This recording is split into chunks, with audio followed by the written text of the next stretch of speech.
log entry, the ketch Scarlet Queen. Philip Carney, master. Position, 8 degrees, 4 minutes south, 112 degrees, 20 minutes east. Wind fresh, sky fair. Remarks? Cleared Surabaya, Java after losing valuable cargo. Reason for loss? The Pegleg skipper and the Iberian blade.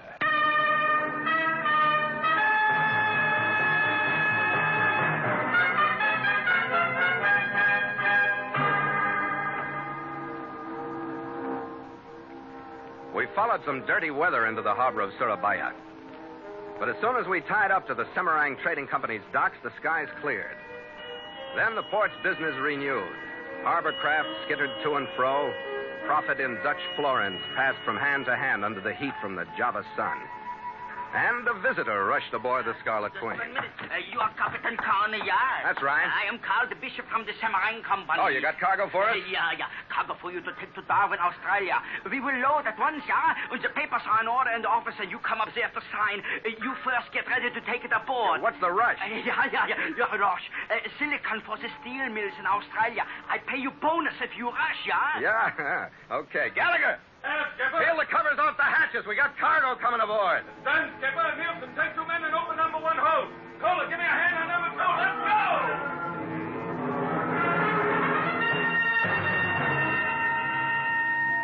The papers were in order, and even before I'd come back to the ship, the cargo was streaming aboard. As per the bills of lading, the boxes that were dropping into the holds were marked Silicon to Semarang Trading Company, Darwin. Hey, what is this stuff, Skipper? Silicon? Yeah. That's a hardening chemical used in making steel, Red. How we doing? Just about all stowed. Good, we can use that bonus. I'm going below and get our clearance papers ready. And just about then, we had our second visitor. I heard him before I saw him. And then he was entering my cabin. He was a seafaring man from his looks. In place of his left leg was a wooden peg. He was past middle age, bloated. He looked at me through pig eyes that were forced almost closed by a frown. I'll have a word with you, Captain Carney, about this cargo. Wait a minute. Who said you could come busting in here? You'll sit down, Carney. My name is Tom Larkin, captain of the schooner Sea Sprite. Can't figure what you and I got to talk about. This cargo... It'll be loaded before dark, and I'll be casting off at dawn. The cargo, Captain Carney, is rightfully mine. Now, wait a minute. Never mind an argument, Carney. You see, I've learned that arguments are won by the man holding the gun.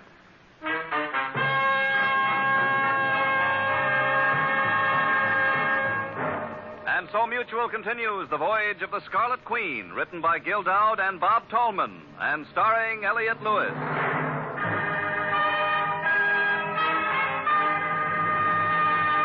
The Scarlet Queen, proudest ship to plow the seas, bound for uncharted adventure. Every week a complete entry in the log, and every week a league further in The Voyage of the Scarlet Queen.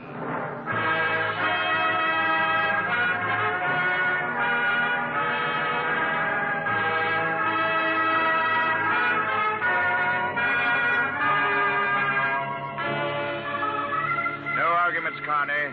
The cargo is mine. That isn't what the papers say. They're signed by Carl the Bishop and me, and they say the cargo is consigned to me.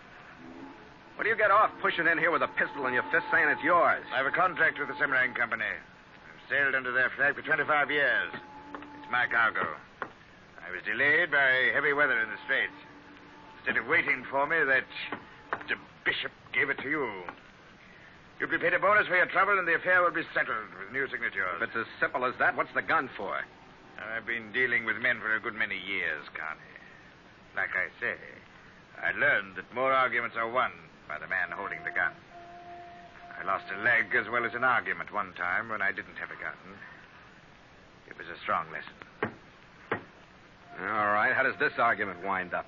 You'll come with me up to the Bishop's office where the contracts will be re-signed and the cargo will be transferred to my ship. Yeah? Well, we'll see about that.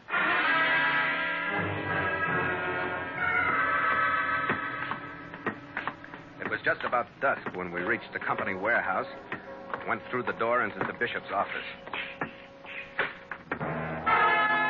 The Bishop was through signing or unsigning contracts. The cause of death was unexplained yet. but he was slouched over his desk in an attitude that was unmistakable. Yeah, what is this? Beggs, what's happened? A slight man with hunched shoulders and balding head stood in the middle of the room wringing his Tell me, hands. Beggs, what happened? Good answer me. What's the matter with the bishop? I don't know, sir. It was like that when I came in. I don't know. Don't gibber, Beggs. I don't know, sir. It was like that. I tell you when I Quiet, came, Beggs. sir. I really... The bishop? The bishop, what's the... blast you. He lifted the body to an upright position, Blast you for a worthless cat. and he shoved it. The chair, upset, and the body crumpled to the floor with it. Larkin stood looking down at it.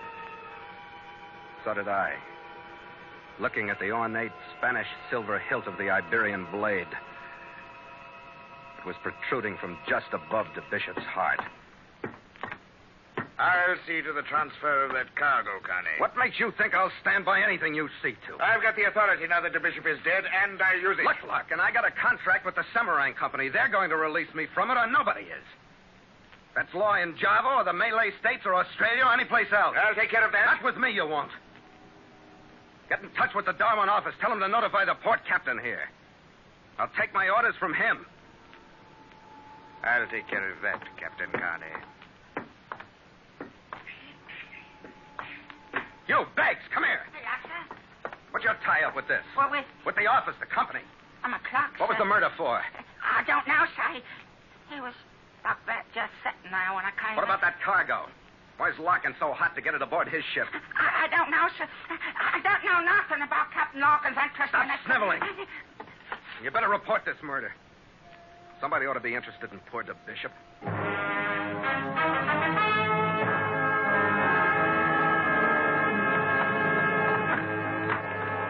Gallagher! Yeah, Skipper, in the cabin. Where in places you been? Doping off?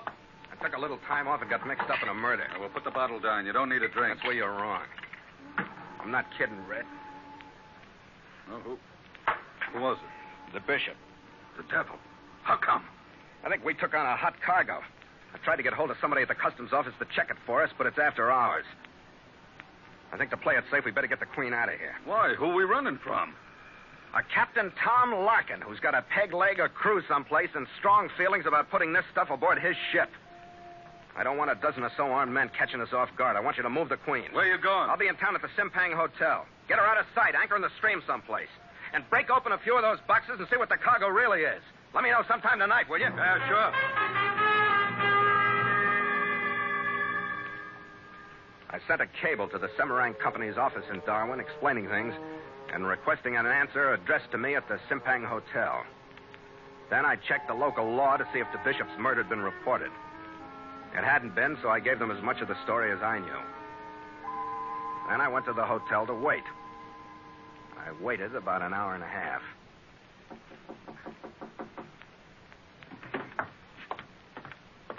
Yeah? Captain Carney, I must talk to you. The figure on the other side of the door was very trim, darkly appealing, and very feminine. She pushed her way into the room and closed the door. I am Marcia Calero. How do you do?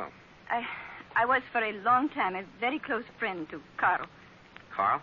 Carl de Bishop. We met in Argentina, and I followed him here. Mm-hmm. Sit down, Miss Calero. Thank you. It is so sad about Carl. Yeah. Why'd you come to me? I had no place else to turn. It was such a shock to be told by the police like that. So sudden. They told me about you, and I needed someone to talk with. In the States, we'd say your act is from hunger, Gordon. I beg your pardon. You got my address because you or Beggs or Larkin found out about my cable to Darwin. That's the only place I mentioned this hotel. Suppose we dry up and start again, huh? Eso es. Captain Carney, where is your ship? That's better. My ship is in a safe anchorage, and it'll stay there until I hear from the Darwin office or turn it over to customs or both. Oh, that is good. I was afraid that Captain Larkin had gained control of it. Why? It was Carl's cargo and mine. Now that Carl is gone, it is all mine. We made the original investment, and now I deserve to make the profit. Is that not right? You aren't wasting many tears over your late, very close friend, but it sounds businesslike enough. I am not so hard as I sound. I am very frightened. Captain Larkin wants to steal the cargo. That is why he killed Carl. Huh? What is the cargo? Oh, it is silicon. You must have known that, Captain Carney. That's what I was led to believe, yeah. I want you to help. I want you to protect my cargo and have the police arrest Captain Larkin for killing poor Carl. I would pay you a big bonus. You would do this for me? Everybody's got a bonus. Look, why don't you just tell the police about Larkin? I'm afraid If you're telling the truth, why should you be? I am telling the truth. But sometimes the truth is very hard to tell.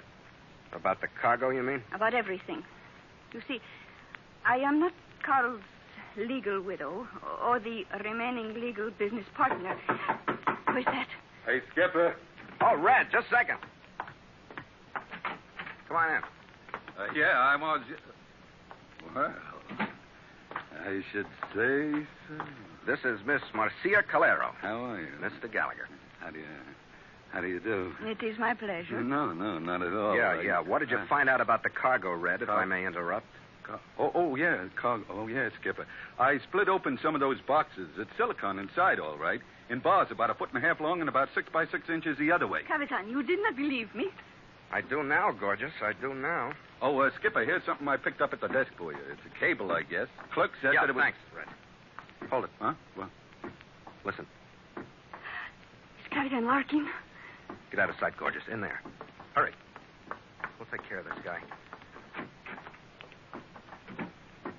All right, take the side of the door, Red. Yeah. I'll open it. You collar him. Yeah, okay.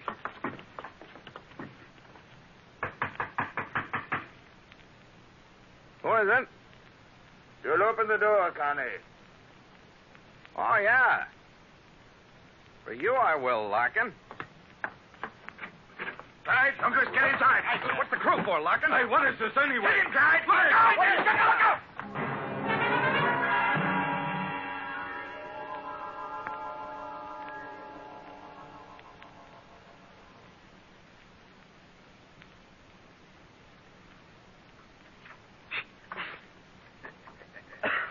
That's enough water for the good captain. Don't want to drown him, Clyde. He's coming round now. Keep him in the chair. Two of you behind him. Get his arms. Now we'll have a word, Connie. Where are we? Never you mind that, sir. What do you want? You'll tell me where your ship is. That's what I want from you. I don't know. Oh. You'll be stupid if you want to, Connie. But look round you. The sight may change your mind. I looked at the strange room for the first time. Gallagher was on the floor out. The little bald clerk, Beggs, slumped forward against the line that lashed him to a chair. He was bare to the waist, and his torso was striped by welts from the beating. Lashed into another chair sat Marcia Calero, her eyes filled with terror. You understand now, Connie. There'll be no stopping until we learn what we want to know. Where is your ship? What happens to my mate and me if I tell you? No, don't tell me. I said, what happens if I tell you? I'll have that cargo. And what'll we have? My mate and I.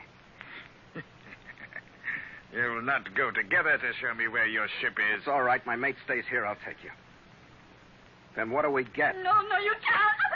Once the cargo's aboard the Sea Sprite, and we're well out of the harbor, you'll be put over the side. And I'll be through with you. I'm supposed to believe that, huh? All I want is the cargo, Connie. You and your mate can go hang after that. Well? All right.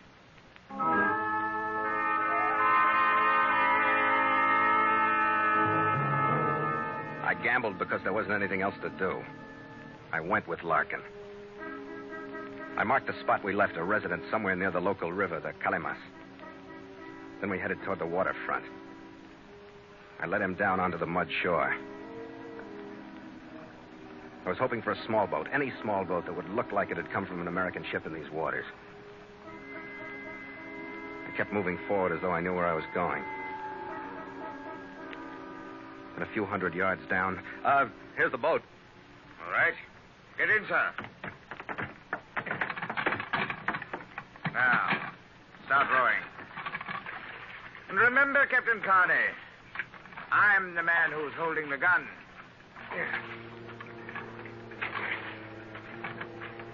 I rowed us well offshore. I wasn't sure what I was going to do, but I knew it had to do it. And it had to be simple. I figured I'd roll over the side and get under the boat and capsize it. I waited. And then... I heard his shots just as I settled into the water. I went under the boat, reached up for the port gunnel and pulled down. Threw him off balance, and before he could regain it, I hit the starboard gunnel and pulled back down. Careening back to the other side, he tumbled out of the boat. I heard him come to the surface. He was working well. I got me his gun went. But I'd made a mistake. I underestimated him. Come ahead, Carney. I'm waiting for you. I'm coming, Captain. I approached him head on and started to circle. I was barely able to see him in the dark. When I circled to close in, he moved toward me. He flipped over on his back and lunged out at me with his peg leg. Caught me in the solar plexus, knocked the wind out of me, doubled me over. He climbed onto my shoulders and pushed me under. Then the peg kept jabbing down at me. I felt it sear along my face as it took a gouge of skin and flesh from my cheek. And with almost my last bit of consciousness, I grabbed out for it. I held on to it. I fought my way to the surface. I kept my grip on it. Using it as a lever, I held his head underwater. His right boot thrashed into my face, my chest, and my belly. But I held on until the kicks got weaker and stopped. And I had to fight with myself to keep from passing out.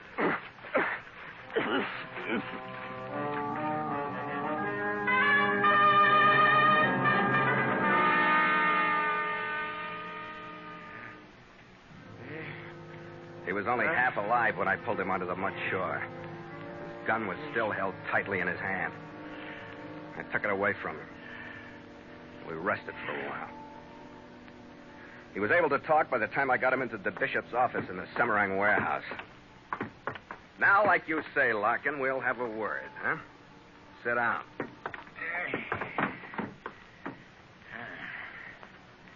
You're a sly one, Carney. But you'll pay for this? I hope so. What makes that cargo worth all this? I don't know. Maybe I can beat you into knowing. No, you can't. Because I'm not lying. I don't know. It's worth a fortune, but I don't know why. How do you know it is? Beggs told me he heard the bishop talking to the woman about it. Didn't you lash the rest of it out of Beggs? No. And you didn't get it out of the bishop before that knife blade went home? I don't know anything about that. Ask Beggs. He was here. I think I might do that. Right after I settle you in that chair so you'll wait for the police.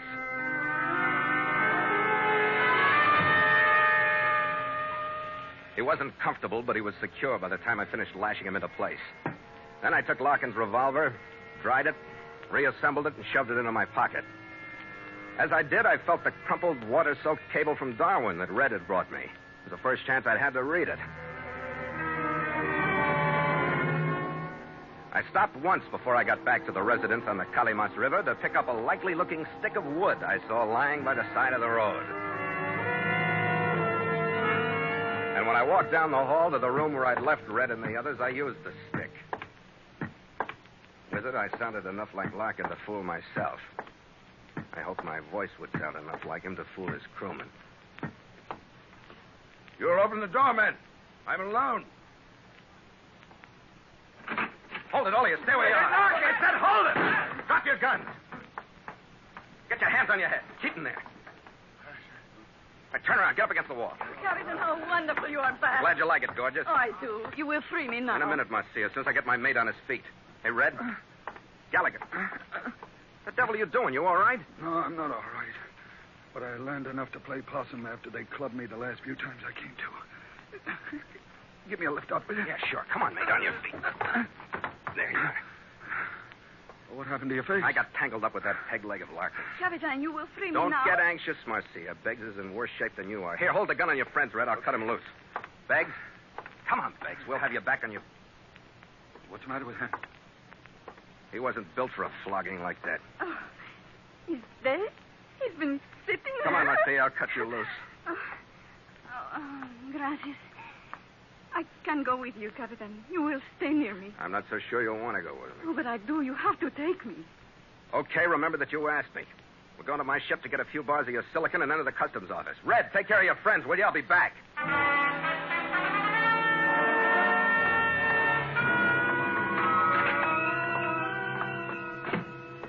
Nick.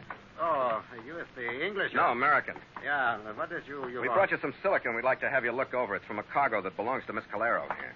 It is also unnecessary, Captain. What is it you want? Silicon. I want you to take these bars someplace where you can melt them Oh, down. Captain, why you do this? You are so foolish. Maybe, gorgeous, but if silicon wasn't the cause of this mess tonight, something else was. What is mess? 2 murders to date. What is the silicon? Ask her. I ask you. I do not know what this is all about. No, I think I can come pretty close. A shipment of silicon to Australia is natural enough. It's used to harden iron and making steel. I don't know what its melting point is, but it's pretty high, over 1,000 degrees centigrade. So it would be a lot of trouble to melt down the bars to see if anything had been mixed with the silicon. Yeah. You talk too quick. I don't follow so fast. You don't have to understand. All you have to do is have it melted to prove whether I'm right or wrong. I do not know anything you are talking about. I will be at my home if the customs officer wants to talk any more to me. Hey, look. Yeah? Get this stuff someplace where you can melt it. I got another stop to make with her. Yeah, if you think it is necessary. It is, Chief. I got it on good authority. Hey, Marcia, wait a minute. Oh, wait. I'll walk you home. I do not think I would like it. Oh, come on. Maybe on the way we can figure out how to pin the bishop's murder on Beggs. Come on. You are a difficult man to understand, Captain Carney. Why did you say that? Because you killed the bishop? So Captain Larkin wouldn't force him to transfer the cargo to his ship. Why do you say that? Because Captain Larkin saw you do it. He is lying. You know he is. No, I wish I did. I hate to see you go up for it. You aren't the type for Dutch prisons. Captain, wait. Why did you say that? Because you're so beautiful. You think so? I'm human. I'm not blind. I do not understand you. Look at me. Mm-hmm. What do you want? For what? To go away or to stay with me? You know what it is about the cargo, no? Sure. Diamonds. They don't have to find them. Why don't you stay with me? We will have money and together a good life. With eyes like yours, gorgeous, you'd make it tough. Querido, please. But I saw that Spanish knife handle sticking out of the bishop's chest. Oh, don't, please. I'm afraid I wouldn't have one easy moment with you. Oh, but you would, mi amor. Because I couldn't forget how you handled very close friends when you're through with them. I hate you. I'll kill you. Get away from me. All right, calm down, Let gorgeous. me go. I'll kill you. I'll kill you. I'll kill you.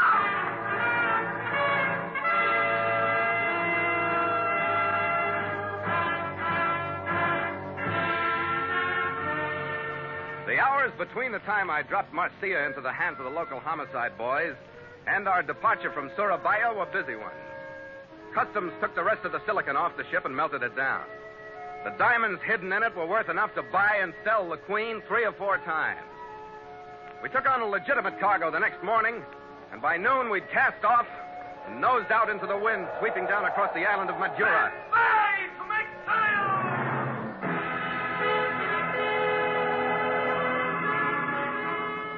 Red balled the men into their positions.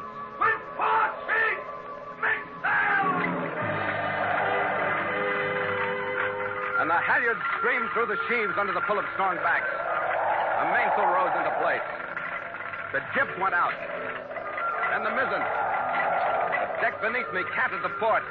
And the Scarlet Queen took the bone in her teeth and settled onto her course. I guess we'll get there with this rig, Skipper. It'll do, Red. At least it's dropping Surabaya on our stern fast enough. Yeah.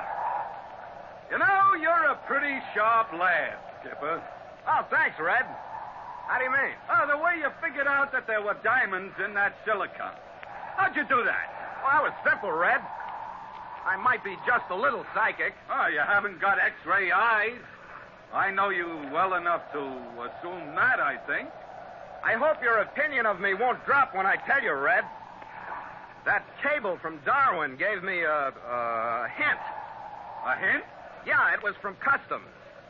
They said they'd arrested all the Semarang Company personnel in Darwin and would appreciate any information I could give them on those in Surabaya.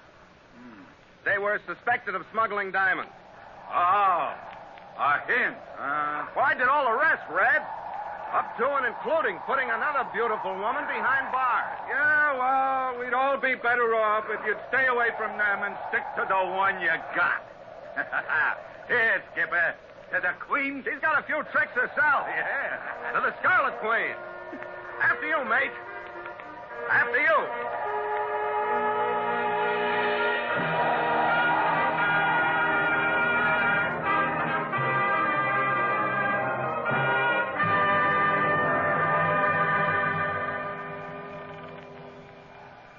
Log entry. The Ketch Scarlet Queen. 5:30 p.m. Wind fresh. Sky fair. Sea cresting with high cross swell. Ship secure for night. Signed, Philip Carney, Master.